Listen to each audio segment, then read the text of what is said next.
I've been making a lot of free homebrew for everyone, but that raises the question of how much homebrew, no matter where it comes from, is too much homebrew for your system, your campaign, your table. How much homebrew is too much homebrew? So, it's kind of natural, really. When you can mod something, whenever you take a new idea that's good, you want to integrate it because good ideas are an improvement. And every improvement is nice, and having constant source of nice things is addictive. So when you're modding a game or homebrewing your system, it's a very beautiful and addictive feeling that comes from it. And certainly it feels like you're always improving what you're doing. However, as you may know from engineering, the more moving parts something has, the more likely it is to break. And I'm not talking about game balance, as some may think. What I'm talking about is that literal mechanical aspect of if you have too many moving parts, you have something that is likely to be overwhelming to run, and will have all kinds of issues of just operating on its own.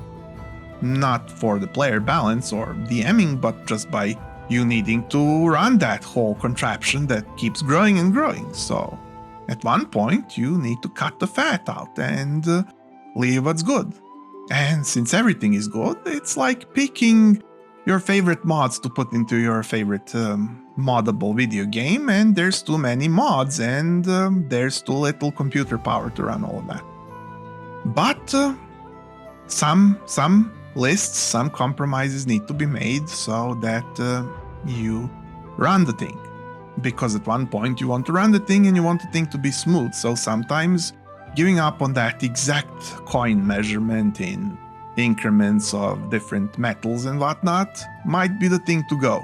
Sometimes counting exact number of torches might be the thing to go.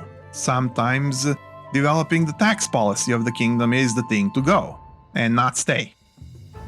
So do pick how much homebrew you can run very easily and happily. Not how much homebrew can you at all run, because at that point you're pushing yourself to the brink, and that is more likely to take away your energy for the actual campaign as opposed to just barely functioning or semi-functioning, or you don't want to infringe on your functioning whatsoever. You want to be happy, jolly, prosperous, in your lane, moisturized, whatever, that joke.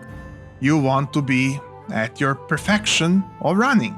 So what aids you can stay. What detracts from running smoothly doesn't stay. That's how you do it. That's how you perform these things. You keep the crucial components, you simplify, you re-simplify, you take some ideas, you remake them, you make the thing as simple as possible whilst being as beautiful as possible, whilst being as functional as possible, and you trim away everything that isn't strictly needed, or reform it into small subsections that you keep in the back of your mind for that one time that it needs mentioning. And then you make a ruling, because that's what's good about tabletop role-playing. You can make rulings on the spot for everything, and you don't need rules for everything. You don't need to have a homebrew ruling pre-prepared for every situation, because as long as you have learned it once, you can respond to it later. It's more what you can do as a person, as a dungeon master, that matters than what the rules system can do. So, how much homebrew is too much? More than you're willing to run is too much. More than you're willing to enjoy perfectly. More than you're willing to relax into. So when players ask you to put in more, when they ask for their favorite side books and whatnot, include as much as you will. Include as much as you want, but don't overstep your comfort boundaries, because you need to function with ease. And you should tell this to your players. You're not limiting anything except when you need to have enough hardware of yourself to run. Just tell them when and why. They'll understand if they want to be humane towards their one dungeon master that can run it for them. If they don't want to be humane towards you, why should you run for them at the end of the day?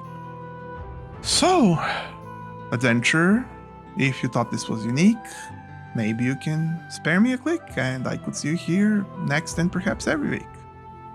And if you have something to write to others or me, I would love to see it in the comments.